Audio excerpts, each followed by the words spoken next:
Hathras daily खबर। हाथरस ग्राम प्रधान ने पति पर लगाए गंभीर आरोप वापस लेने की लगाई गुहार, बोली आवेश में दी थी तहरीर। हाथरस जनपद में नगला इमलिया गांव से एक चौंकाने वाला मामला सामने आया है, जहां ग्राम प्रधान शालिनी सिंह द्वारा अपने ही पति पर लगाए गंभीर आरोप में अब नया मोड़ आ गया है। बताया जा रहा है कि 23 मार्च को शालिनी सिंह ने अपने ही पति के खिलाफ नाबालिग बच्चे के अपहरण और देह व्यापार, मानव तस्करी जैसे गंभीर आरोप लगाए हुए थे। पुलिस को तहरीर दी थी। इस मामले में इलाके में काफ़ी चर्चा भी बटोरी थी।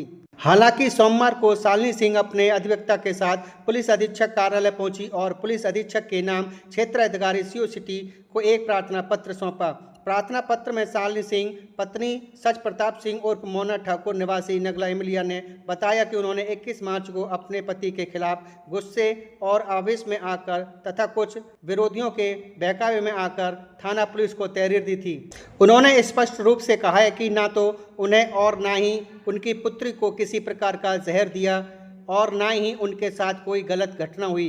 उन्होंने यह भी बताया कि अस्पताल जाना केवल अपने पति को बुलाने का एक प्रयास था, न कि किसी गंभीर घटना का परिणाम। शालिनी सिंह ने आगे कहा कि अब उन्हें वास्तविक स्थिति का जानकारी हो चुकी है और उनके पति कई वर्षों से सामाजिक जीवन व्यतीत कर रहे हैं तथा किसी भी आपराधिक गतिविधि से उनका कोई संबंध नहीं है। उन्होंने आरोप लगाया कि विरोधियों के षड्यंत्र के फंसकर उन्होंने ये कदम उठाया था। आज आप पुलिस अधीक्षक कार्यालय आई, किस को लेकर मामले?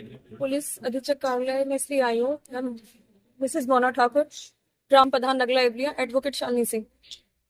मैंने अपने पति के विरुद्ध एक मुकदमा दर्ज लिखवाया था, जिसमें नाबालिग लड़कियों का इस तरीके का मैंने उल्लेखन किया था। मेरे पति से मेरा झगड़ा हुआ था। मेरे पति ने मुझे या मेरी बेटी को कोई जहर नहीं दिया है। सिर्फ गुस्से, आवेश में और अपने होश खोकर मैंने ये गुस्से में कप्तान साहब से मिलकर अपने पति के खिलाफ मुकदमा दर्ज करा दिया। मैं पति पे, मेरा घर खत्म हो जाएगा, मेरे 2 छोटे बच्चे हैं, मेरा घर बिखर जाएगा, नष्ट हो जाएगा परिवार। मैं अपने पति पे कोई कार्रवाई नहीं चाहती।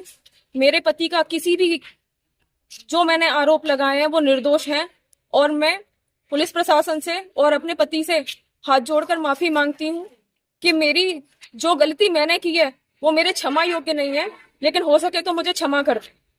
तो अधिकारियों ने क्या आश्वासन दिया आप तक? कप्तान साहब के पास में आई थी। कप्तान साहब किसी तहसील दिवस में गए हैं शास्त्री, और सीओ साहब से मेरी बात हुई है। तो सीओ साहब ने क्या कह दिया? सीओ साहब ने यह कहा है कि अगर आप कोई कार्रवाई नहीं चाहती हैं तो ये मुकदमा विवेचना के उपरांत यही खत्म कर दिया जाएगा।